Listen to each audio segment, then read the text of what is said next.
Mon frère. La plateforme Gabijo. Le nyam si amale de tibuvi sur le jean. Mon coco cacao.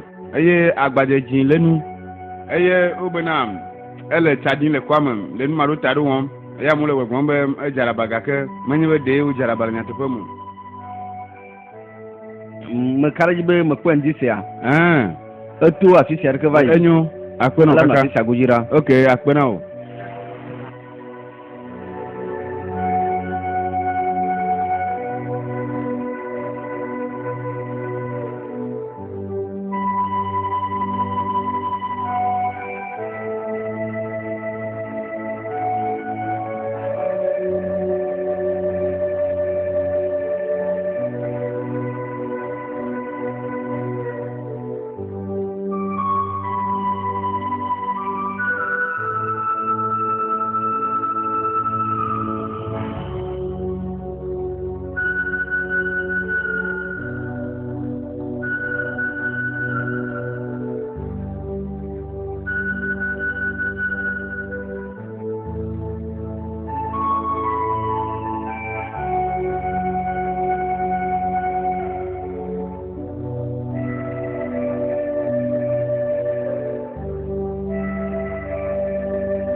Bank. Foi de deux fois. Mais, nous dîner. Oh. Monsieur.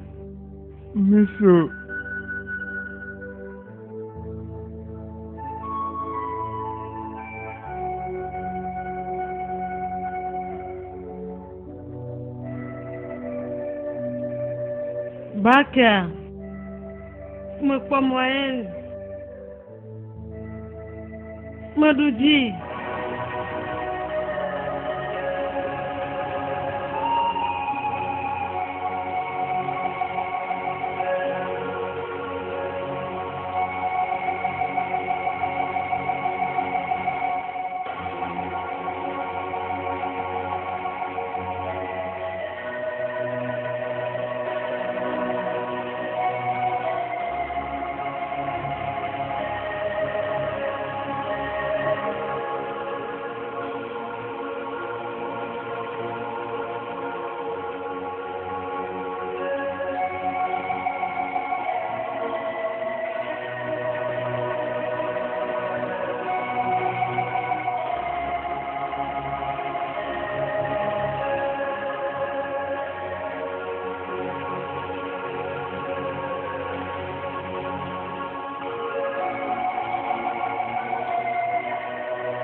Hey, mega.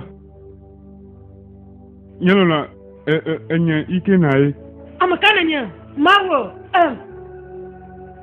Taflache enye ike na e. Taflache. Jagwana na dun kujinya enye ike na wa e. Amakala tu hana o. Hey. Le dila donu gbe.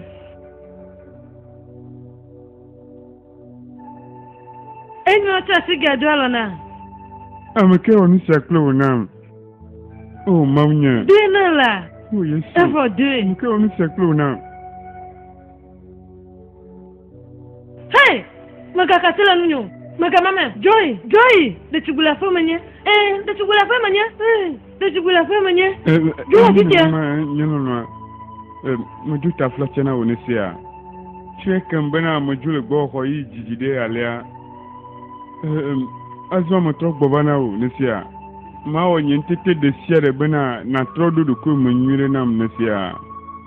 Nyelo na.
Nyeloma ndinao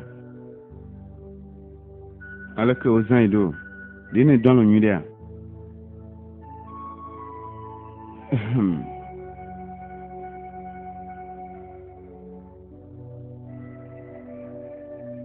moku drande eyele nye drama nye klomi fofo kwere ne nya popo alegbegbe nkoko nyakpo mo no onu yodi meso mono alegbegbe mejibe na nyembe na mawo nyemtete de siere simatimia alebe na todo du kuro mo nyire nesia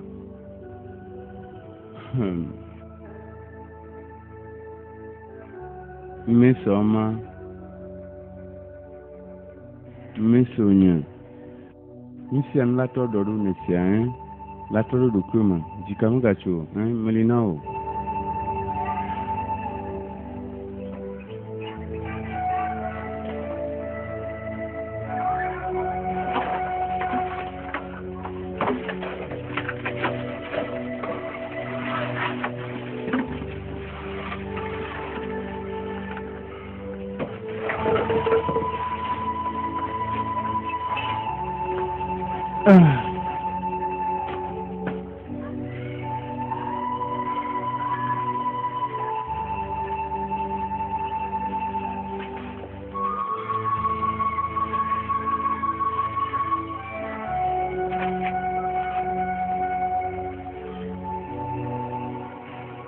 Meso taflache jagba na dunare nesia ndudu nyere nto onyo bikora Bila Meso Madu na kora adi barare kamalemo na kwa avivi nyire nesia ebo ho bleu wo bleu line nesia avivi noa hey Meso wo bleu la untoro katowe nka onele Misoma ama maganyu mati chondu la ngba no dudu taflache Mega one no mo. Enyu ne ma maga bijo ne sia. De ko mo jiwa na no so sinde khosia na do. Nu sia mla nyire. Taflache ka du ma pora. Taflache kwela. Mi soma. Mega bola ndu nyare en khona du. Dina ma pola.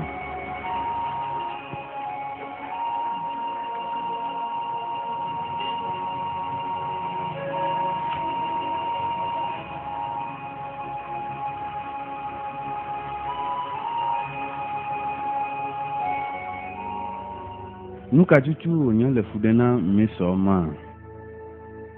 Ele vevesi se sogbo motum esi ne galanye vema nye bena. Munya le si tuma khafie watin dole adabali je ko no mo siamu. Mono mesoma le gbegbe. Ta flache ma ugan kwere nunam.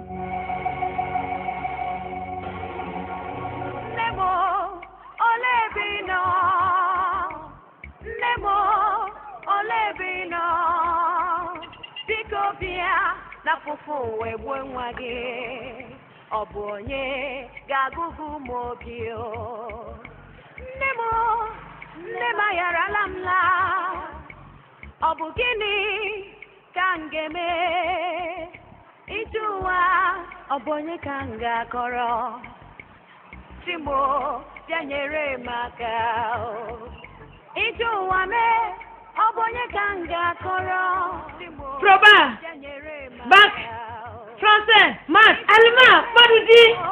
Yahite mwaganya o. Anya mmiri ejula mwaganya o.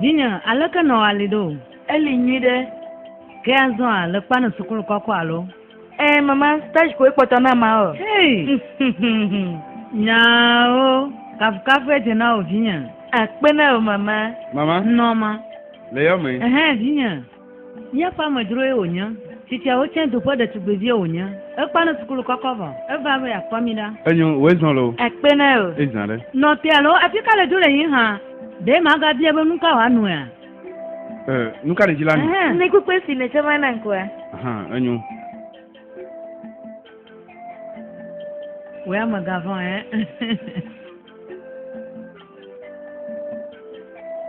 magavon krolo le same enyu nsi jina la nsia ne trojo le nya trovala vane nya punne na je sinyide nya pa modure onya nya gbo ova no nye jinye janto mo na do kwa ma ta fla che mo gbona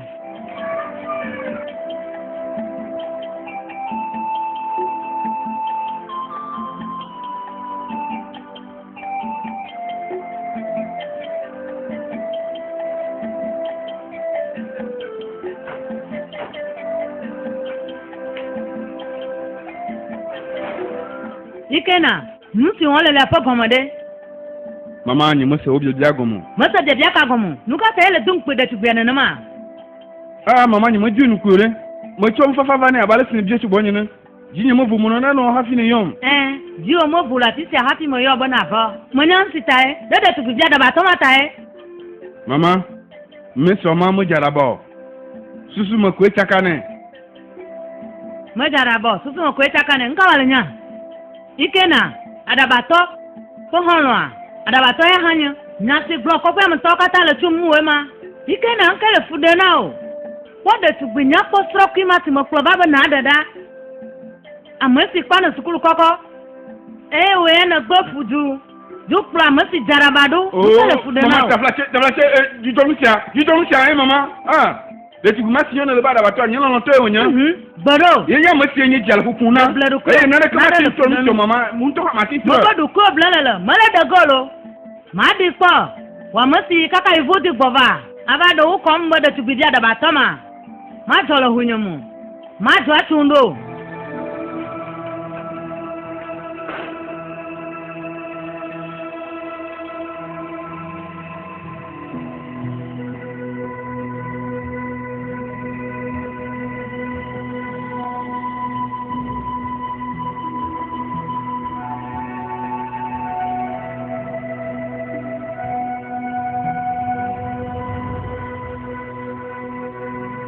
Where's the baby?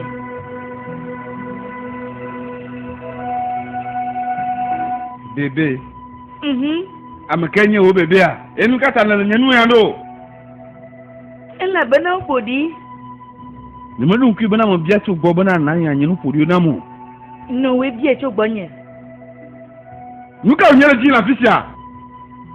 De mo dun du tare ka ko ye ya. Aw.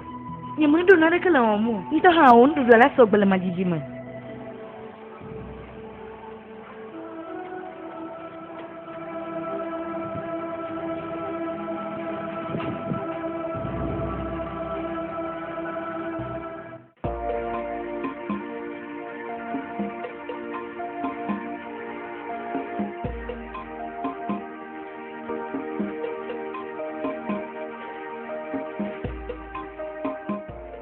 Ta flache. Mo wondu driver novo.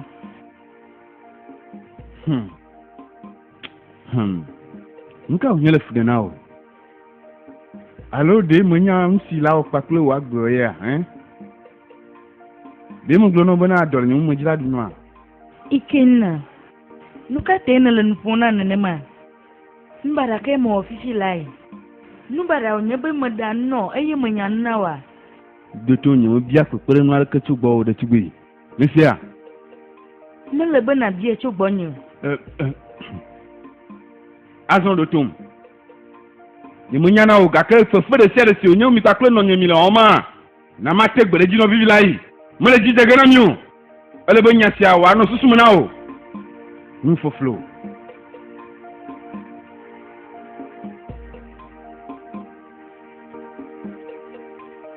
Nuka tae wala jibi. Mon popo viere ko mo bie. Nusi ko mo bie ma. Mon viere.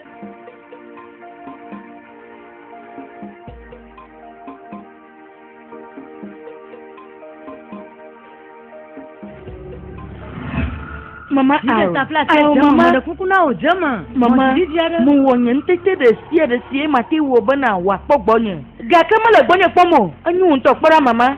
Madu si medani o achu le gbonye. Ho. Nyamanya msinto onye de tugada ba toma ona vinyo. Mama ni matino jijo mo plantwa de sinela da baton lo mu. Hala nai hala tro sa da baton. Vinyo ao. Ela trava pogbo ko Mama ela ba pogbo na nyi ba da baton fo mba chikone a. Mo ko mi ya bele mo ba ko mo ko bele ti ba mu. Mo ga ti la ba chikona. Hey. Modo ha hamulo. De ka kwesi awume Yesu. Oh.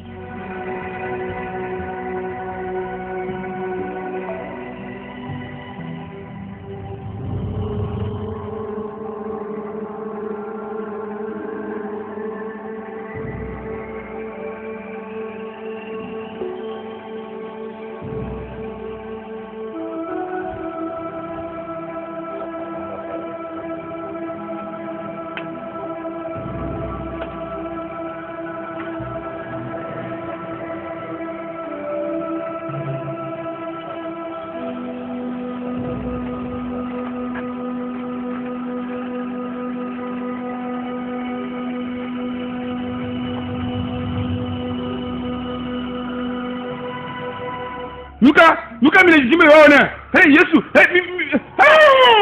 Nuka no jime yo. Oh Yesu.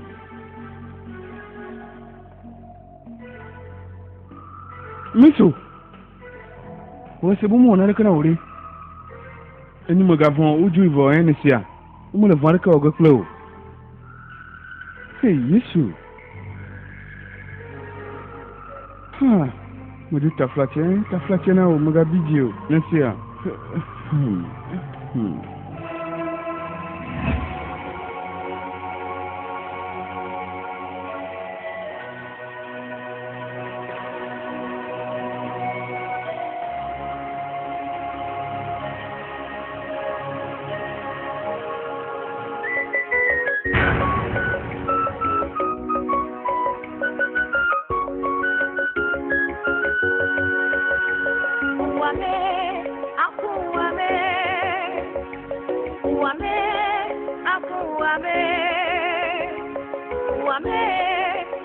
Wame,